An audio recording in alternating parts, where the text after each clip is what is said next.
ఓం గంగణపతే నమ ఐం సరస్వతే నమ శ్రీమాత్రే నమో నమ. ఓం నమ శివాయ శివాయ గురువే నమ. క్లీం కృష్ణాయ గోవిందాయ గోపీజనవల్లభాయ నమో నమ. రాధాకృష్ణాయ నమో నమ. శ్రీమాత్రే నమో నమ. జయ గురు దత్తాత్రేయాయ నమో నమ. యూట్యూబ్ ప్రేక్షకులందరికీ కూడా నమస్కారం అండి. నేను పాలపర్తి గురునాథ శర్మ, జ్యోతిష్యం వాస్తు సిద్ధాంతిని. మీకంతా కూడా గోచార ఫలితాలంతా కూడా విశ్లేషణ చేయడం జరుగుతుంది. ప్రధానంగా చూసుకుంటే ఈ యొక్క విశ్వవసన సంవత్సరంలో ప్రధానంగా గృహయోగం సిద్ధించాలి, తీరని కలగా ఉండే గృహయోగము, స్వగృహయోగం అంతా కూడా సిద్ధించాలి అని చెప్పేసి అంటే కనుక మేషాది ద్వాదశ రాశుల వాళ్ళకి ఏ గ్రహాల యొక్క కారకత్వంగా మీకు అంతా కూడా శీఘ్రంగా గృహయోగం సిద్ధించడానికి అవకాశం ఉంటుందో తెలుసుకోవడం జరుగుతుంది. ప్రధానంగా గోచారీత్యా గ్రహాల యొక్క స్థితిగతి అంతా కూడా చూసుకుంటే మీనరాశిలో శని యొక్క సంచారం జరుగుతుంది, మరియు కన్యా రాశిలో అంతా కూడా శుక్ర భగవానుడి సంచారం నీచ స్థానంలో సంచారం జరుగుతుంది. ఇక్కడ తులారాశిలో అంతా కూడా సూర్య బుధ అంగారక కలియుగతోటి త్రిగ్రహ కూటమి అంతా కూడా సంచారం జరుగుతుంది. రాహు అంతా కూడా కుంభరాశిలో సంచారం, కేతు అంతా కూడా చూసుకుంటే ఈ యొక్క సింహరాశిలో సంచారం జరుగుతుంది. బృహస్పతి అంతా కూడా అక్టోబర్ 18, 19 తారీఖులో అంతా కూడా కర్కాటక రాశిలో ప్రవేశం చేస్తున్నారు. ఉచ్చస్థానంలో సంచారం చేయడం, అతిచారంలో మార్పు అనేది జరుగుతుంది. బృహస్పతి మార్పు అంతా కూడా అతిచారంలో మార్పు జరగడం వల్ల 48 రోజుల వరకు అతిచారంలో కర్కాటక రాశిలో ప్రవేశం చేసి 48 రోజుల దాకా కర్కాటక రాశిలో అంతా కూడా సంచారం చేస్తారు. మరియు డిసెంబర్ 5, 6 తారీఖులో అంతా కూడా మరి తిరోగమనం అంతా కూడా జరగడం జరుగుతుంది. మళ్ళీ 6 నెలల వరకు అంతా కూడా ఈ యొక్క స్థిరంగా అంతా కూడా రాశిలో సంచారం చేయడం, మిథున రాశిలో సంచారం చేయడం జరుగుతుంది. ఈ యొక్క సంచారం అంతా కూడా చూసుకుంటే బృహస్పతి మార్పు విశేషంగా జరుగుతుంది. మరియు శనిశ్వరుడు యొక్క దశమ దృష్టి అంతా కూడా ధనుసు రాశి మీద పడడం, మరియు ఇక్కడ త్రిపాద దృష్టి అనేది ఉంటుంది, 3వ రాశి మీద అనేది పడడం జరుగుతుంది. మీనరాశి నుంచి 3వ రాశిలో అంతా కూడా సంచారం, ఈ యొక్క దృష్టి అంతా కూడా జరుగుతుంది.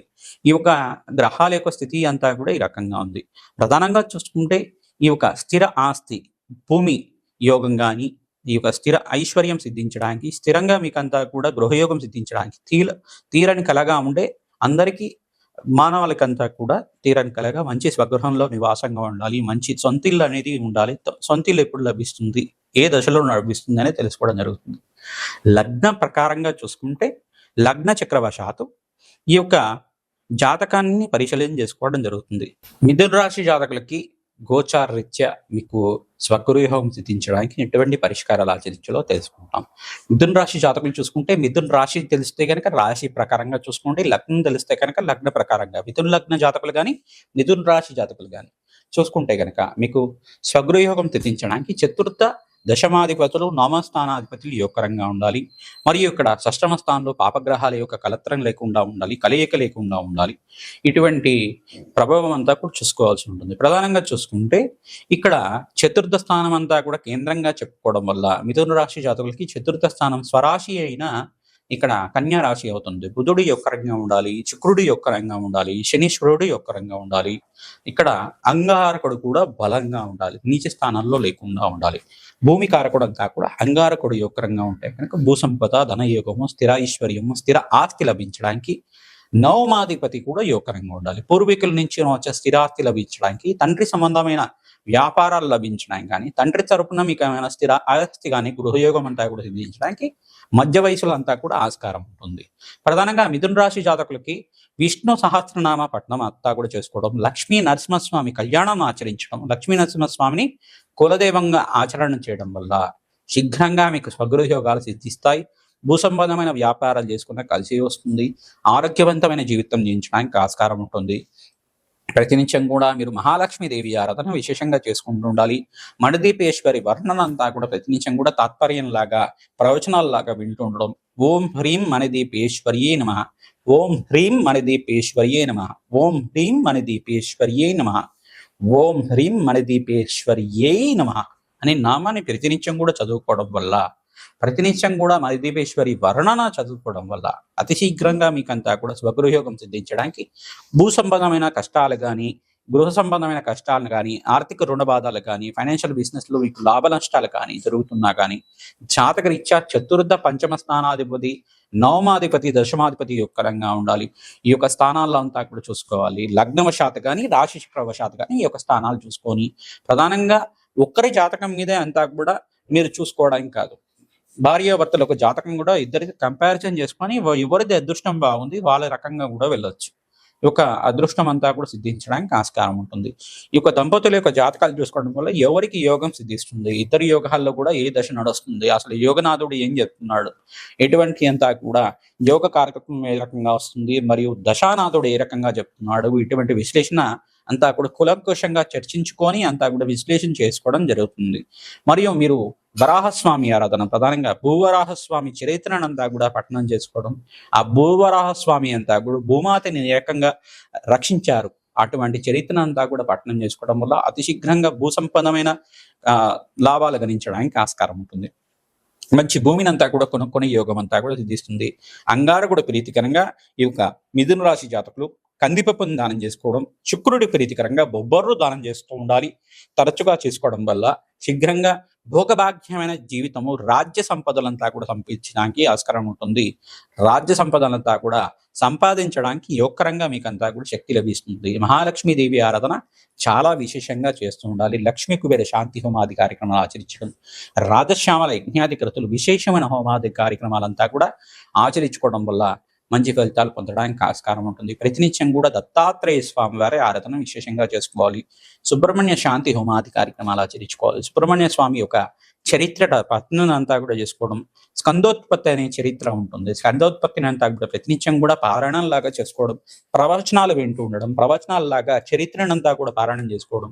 ఈ యొక్క దేవి భాగవతం అనే చరిత్ర ఉంటుంది. దేవి భాగవతంలో అమ్మవారి ఇతిహాసాలు, ఎటువంటి అవతారాలు ఇచ్చి రాక్షస సంహారం జరిగారు, దైత్యధనం బంజిని అయిన జగన్మాత ఆదిశక్తి స్వరూపంగా ఎటువంటి అవతారాల్లో ఈ యొక్క వివిధ రాక్షసులంతా కూడా సంహారం జరిగింది, దేవదానవ సంగ్రామంలో అంతా కూడా ఎటువంటి సంగ్రామం అంతా కూడా జరిగింది, అసలు ఎందుకు అమ్మవారంతా కూడా మహాకాళి అవతారాన్ని ఎత్తారు, మహాశక్తి స్వరూపంగా ఇటువంటి ఈ యొక్క దేవతలంతా కూడా అమ్మవారికి శక్తి అంతా కూడా మీకు సహాయం చేశారు అని చెప్పేసి తెలుసుకోవడం జరుగుతుంది. అసలు వారాహి అవతారం అంటే ఏంటి, తారా అంటే ఏంటి, తారా అవతారం అంటే ఏంటి, మరియు బగలామకి అవతారం అంటే ఏంటి, చిన్నమస్త అవతారం అంటే ఏంటి, ఇటు దశమహావిద్యల యొక్క చరిత్రనంతా కూడా ఇక్కడ దేవి భాగవతం అనే పారాయణంలో అంతా కూడా ఉంటుందన్నమాట. దేవి భాగవతంలో మీకు అమ్మవారి చరిత్రనంతా కూడా ప్రతినిత్యం కూడా చదువుకోవడం వల్ల, పారాయణం లాగా చేసుకోవడం వల్ల, కథనంతా కూడా చదవడం వల్ల శీఘ్రంగా ఆర్థిక రుణ బంధాల నుంచి బయటపడడానికి, ప్రధానంగా రుణ బాధల నుంచి బయటపడడానికి, ఆర్థిక రుణ సమస్యల నుంచి బయటపడడానికి ఆస్కారం ఉంటుంది. ప్రధానంగా మీరు లక్ష్మీ కుబేర శాంతి హోమాది కార్యక్రమాలు ఆచరించుకోవాలి. కాలభైరవ శాంతి హోమాది కార్యక్రమాలు, కాలభైరవ స్వామికి ప్రధానంగా ప్రీతికరంగా ఇక్కడ కూష్మాండ దీపాన్ని వెలిగించడం, మహాకాళి దేవాలయంలో కూడా అమావాస్య వేళల్లో కానీ, మంగళవారం కానీ, శుక్రవారం కానీ, మరియు గురువారం పూటైనా కానీ ప్రదోష కాలంలో విశేషంగా కూష్మాండ దీపాన్ని వెలిగించడం, నిమ్మకాయ మాలనంతా కూడా సమర్పిస్తూ ఉంటే కనుక శీఘ్రంగా మీకు స్థిర ఐశ్వర్యం సిద్ధించడానికి ఆస్కారం ఉంటుంది. కూష్మాండ దీపాన్ని వెలిగించడం వల్ల, ఉప్పు దీపాన్ని అంతా కూడా వెలిగించడం వల్ల అదృష్టయోగం కలిసి వస్తుంది. ఆర్థికంగా మీకంతా కూడా మంచి లాభాలు గణించడానికి ఆస్కారం ఉంటుంది. ప్రధానంగా ఎటువంటి కష్టాలు ఉన్నప్పటికీ కూడా శీఘ్రంగా లాభాలు గణించడానికి మీకంతా కూడా యోగకరంగా ఉంటుంది. ఇక్కడ మిథున రాశి జాతకులంతా కూడా చూసుకుంటే శుక్రుడికి, శనీశ్వరుడికి, సూర్య భగవానుడికి, అంగారకుడి జప హోమాది కార్యక్రమాలు ఆచరించుకోవడం అదృష్టం కలిసి రావడానికి ఆస్కారం ఉంటుంది. ఈ యొక్క కలత్ర యోగంలో భాగంగా మీ యొక్క దంపతుల్లో భార్యాభర్తలు ఇద్దరు జాతకం అంతా కూడా విశ్లేషణ చేసుకొని ఎవరి జాతకంలో మంచి యోగాలు ఉన్నాయి, అసలు ఎవరి జాతకంలో మంచి అంతా కూడా అదృష్టం కలిసి వస్తుంది, ఇద్దరికి కలిపి చూసుకుంటే గనక అదృష్ట లాభాలు ఏ రకంగా ఉన్నాయి, ఇద్దరి జాతకాలు కూడా విశ్లేషణ చేసుకొని పరిష్కారం చేయడం జరుగుతుంది. ప్రతి ఒక్క జీవితంలో అంతా కూడా అందరి జాతకం అంతా కూడా చూసుకుంటే ఇంటికి ఎవరు పెద్దగా ఉన్నారు, సంపాదించే వారు ఎవరున్నారు, వాళ్ళ మీదే ఆధారం ఉంటుంది. ఇంటికి ఎవరైతే ఇంటి పెద్దగా ఉన్నారో వాళ్ళ మీదే జాతకం అంతా కూడా, గృహయోగం అంతా కూడా ఆధారపడి ఉంటుంది అన్నమాట. అంటే లాభ నష్టాలంతా కూడా ఆయనే తీసుకుంటాడు కాబట్టి తద్వారా ఇంటికి సంబంధమైన పెద్దకు సంబంధించి వాళ్ళ యొక్క జాతకాలంతా కూడా విశ్లేషణ చేసుకోవడం, మరియు ఎవరి జాతకంలో గనక ఇక్కడ శనీశ్వరుడు యొక్క దృష్టి అంతా కూడా పడుతుందో తద్వారా మీకంతా కూడా ఆలస్యం అవుతూ ఉండడం కానీ జరుగుతూ ఉంటుంది. జన్మజాతకంలో అంతా కూడా కులకోశంగా అంతా కూడా చర్చించుకొని విశ్లేషణ చేసుకొని ఈ జాతకానికి పరిష్కారం చేసుకోవడం వల్ల స్వగృహయోగం సిద్ధించడానికి ఆస్కారం ఉంటుంది. ప్రధానంగా చూసుకుంటే శనీశ్వరుడు అంతా కూడా మీనరాశిలో సంచారం చేస్తున్నారు. ఇక్కడ బృహస్పతి అంతా కూడా 19వ తారీఖు రోజున 48 రోజుల దాకా అతిచారంలో అంతా కూడా కర్కాటక రాశి ప్రవేశం చేయడం, కన్యారాశిలో అంతా కూడా శుక్రభగవానుడు నీచ స్థానంలో సంచారం చేయడం, మరి ఇక్కడ చూసుకుంటే ఈ యొక్క సూర్య భగవానుడు అంతా కూడా తులారాశిలో అంతా కూడా బుధాదిత్య యోగంలో నుండి బుధ ఆదిత్యుడు అంతా కూడా కలిసి ఉన్నారు. అంగారకుడు కూడా ఇక్కడ శుక్రుడి ఇంట తులారాశిలో అంతా కూడా ప్రవేశం చేసి సంచారం చేయడం జరుగుతుంది. కన్యారాశిలో శుక్రుడు సంచారం జరుగుతుంది. కేతు అంతా కూడా చూసుకుంటే ఇక్కడ సింహరాశిలో సంచారం చేయడం, రాహు అంతా కూడా కుంభరాశిలో సంచారం చేయడం, ఇటువంటి మార్పు అంతా కూడా చూసుకుంటే స్వల్పంగా మిశ్రమైన ఫలితాలు ఇస్తూనే మీకు అంతా కూడా రాజయోగ కారణంగా బృహస్పతి మార్పు అంతా కూడా యోగకరంగా మారుతుంది. మరియు శుక్రుడు కూడా రాశి మారిన తర్వాత, శుక్రుడు అంతా కూడా తులారాశి ప్రవేశం చేసిన తర్వాత మీకు అంతా యోగం మారుతుంది. లక్ష్మి కటాక్షం లభిస్తుంది, అదృష్ట యోగం కలిసి వస్తుంది, స్థిర ఐశ్వర్యం సిద్ధించడానికి, లాభాలు గణించడానికి, గృహయోగం సిద్ధించడానికి ఆస్కారం ఉంటుంది. శ్రీమాత్రే నమః. గృహయోగాలు సిద్ధించాలి అని చెప్పేసి అంటే ప్రధానంగా అంగారకుడు యోగకరంగా ఉండాలి, బృహస్పతి యోగకరంగా ఉండాలి, చతుర్థ నవమాధిపతులు యోగకరంగా ఉండాలి, మరియు దశమాధిపతి యోగకరంగా ఉండాలి. లగ్న చక్రవశాత్తు ప్రధానంగా చూసుకోవాలి. లగ్నం తెలియకపోతే కనుక రాశి చూసుకొని పరిష్కారం చేసుకోవాల్సి ఉంటుంది అన్నమాట. మేషాది ద్వాదశ రాశుల వారు ప్రతినిత్యం కూడా అమ్మవారి ఆరాధన చేసుకోవడం, ప్రధానంగా మణిదీపేశ్వరి వర్ణన అంతా కూడా చదువుకోవడం, ఓం హ్రీం మణిదీపేశ్వరియే నమః నామాన్ని జపాన్ని ఆచరించుకోవడం వల్ల అదృష్టయోగం కలిగి వస్తుంది. శీఘ్రంగా అమ్మవారి దయ వల్ల మీకు అంతా కూడా స్వగృహయోగం సిద్ధించడానికి ఆస్కారం ఉంటుంది. ప్రధానంగా చూసుకుంటే అంగారకుడి చరిత్రనంతా కూడా పారాయణం చేసుకోవడం కూడా అదృష్టయోగం కలిసి వస్తుంది. ప్రధానంగా దత్తాత్రేయ చరిత్రనంతా కూడా పారాయణం చేసుకోవడం వల్ల గురు కటాక్షం వల్ల మీకు అంతా కూడా యోగకరంగా ఉంటుంది. అంగారకుడు, బృహస్పతి, శుక్రుడంతా కూడా యోగకరంగా ఉండాలి. శుక్రుడంతా కూడా చూసుకుంటే భోగభాగ్యానికి కారణమవుతాడు, రాజ్యయోగానికి కారణమవుతాడు, విలాసవంతమైన జీవితానికి కారణమవుతాడు. ప్రధానంగా ఈ స్థానాలంతా కూడా మంచిగా ఉండాలి. ప్రధానంగా ధనకారకుడైన యోగకరంగా ఉండాలి. ప్రధానంగా ద్వాదశ స్థానం కూడా కొంతమంది చూస్తూ ఉంటారు. జాతకరీత్యా ద్వాదశ స్థానం ఏమని చెప్తుంది? భోగభాగ్యమైన సుఖవంతమైన జీవితం గురించి, ఈ యొక్క రాజ్య సంపదల గురించి, విలాసవంతమైన జీవితం గురించి, రిచ్ లైఫ్ గురించి చెప్తూ ఉంటుంది అన్నమాట. ద్వాదశ స్థానాల్లో కూడా మీకు ఖర్చుల గురించి చెప్తూనే విపరీత రాజయోగానికి గురించి కూడా చెప్తూ ఉంటుంది. ఈ స్థానాల్లో గనక మంచి గ్రహాలు ఉంటే జన్మజాతకంలో కనుక గోచారీత్య కూడా ఆ గ్రహాలు కూడా అనుకూలత ఉండాలి. దశానాథుడు అనుకూలత ఉండాలి. ఏ మహర్దశ నడుస్తుంది, ఆ దశలో అంతర్దశ ఏం నడుస్తుంది, విదశలో ఏం నడుస్తుంది, ఆ దశనాథుడు అంతా కూడా ఈ స్థానాలకి సంబంధించే ఉండాలన్నమాట. ఇదొకటే కాకుండా జన్మజాతకంలోనే కాకుండా హస్త సాముద్రికంలో కూడా చూసుకోవాల్సి ఉంటుంది. హస్త సాముద్రికంలో కూడా ధనయోగాలు ఏ రకంగా ఉన్నాయి, ఏ గ్రహాల యొక్క మీకు ఈ యొక్క యోగకరంగా ఉన్నాయి, మీకు అంతా కూడా ఆ హస్త సాముద్రికంలో కూడా మనకు తెలుస్తుంది అన్నమాట. జాతకం అనేది కాకుండా హస్త సాముద్రికంలో కూడా కంపారిజన్ చేసుకోవాల్సి ఉంటుంది. హస్త సాముద్రికంలో కూడా గ్రహాల యొక్క స్థితిగతి ఏ రకంగా ఉంది, అదృష్ట యోగం కలిసి రావడానికి ఏ రకంగా వస్తుంది. ప్రతినిత్యం కూడా మీరు చూసుకోవాల్సింది ఏంటిదంటే ఈ యొక్క గ్రహస్థితి అంతా కూడా మెరుక్కోవడానికి ఎటువంటి పరిష్కారాలు ఆచరించాలి, శీఘ్రంగా తీరని కలగా ఉండే స్వగృహయోగం, సొంత ఇంటి కళ అంతా కూడా నెరవేరడానికి ఏం పరిష్కారం చేసుకోవాలి అనేది జన్మజాతకాన్ని చూపించుకొని పరిష్కారం చేసుకోవడం వల్ల అఖండ లాభాలు సిద్ధించడానికి ఆస్కారం ఉంటుంది. మీ దేవాలయ ప్రాంగణంలో ప్రతినిత్యం కూడా రావి చెట్టునంతా కూడా నాటడం, ఆ దేవాలయ ప్రాంగణంలో ప్రతినిత్యం కూడా ఆ చెట్టు అంతా కూడా పెంచి పోషించడం వల్ల అదృష్టయోగం కలిసి వస్తుంది. దేవాలయంలో ఉండే పూజారి గారి అనుమతి తీసుకోవాలి, కమిటీ వాళ్ళ అనుమతి తీసుకోవాలి. అక్కడ దేవాలయంలో ఈ యొక్క వృక్షాన్ని నాటవచ్చా అని చెప్పేసి అడిగి దాన్ని మీ దగ్గరలో ఉండే దేవాలయంలో, ఏ దేవాలయమైనా పర్లేదు, రావి చెట్టును అంతా కూడా నాటడానికి, వేప చెట్టును నాటడానికి, మరియు ఇక్కడ శమీ వృక్షాన్ని నాటడానికి ప్రయత్నం చేస్తూ ఉండాలి. ఈ వృక్షాలంతా కూడా దేవతా వృక్షాలు.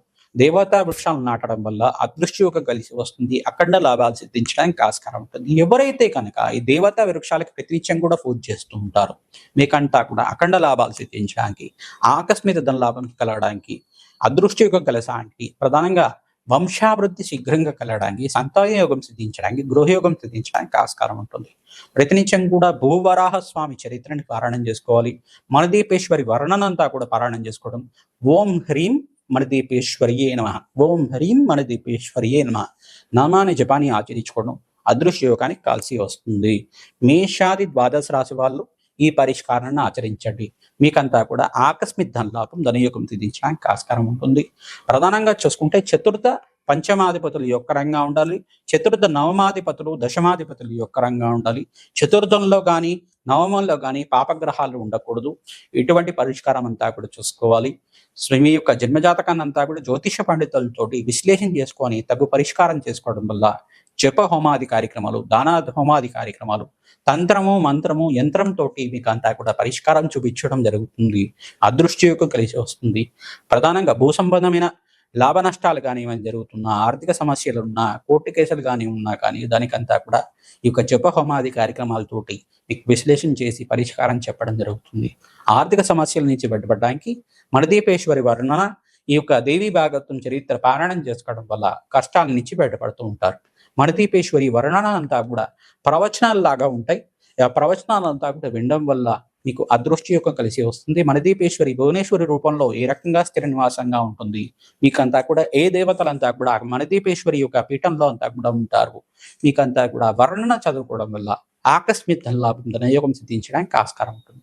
ప్రతినిత్యం కూడా దత్తాత్రేయ స్వామివారి ఆరాధన, మహాలక్ష్మి ఆరాధన చేసుకోవడం, పరమేశ్వరుడు ఆరాధన విశేషంగా తీసుకోవడం వల్ల చెరుకు రసంతో పరమేశ్వరుడికి అభిషేక హోమాది కార్యక్రమాలు ఆచరించుకోవడం, చెరుకు రసంతో మరియు ద్రాక్ష రసంతో దానిమ్మ రసంతో అభిషేకాది కార్యక్రమాలు పరమేశ్వరుడికి అంతా కూడా ప్రదోష కాలంలో చేసుకోవడం వల్ల గృహయోగం సిద్ధిస్తుంది, అదృశ్య యోగం కలిసి వస్తుంది.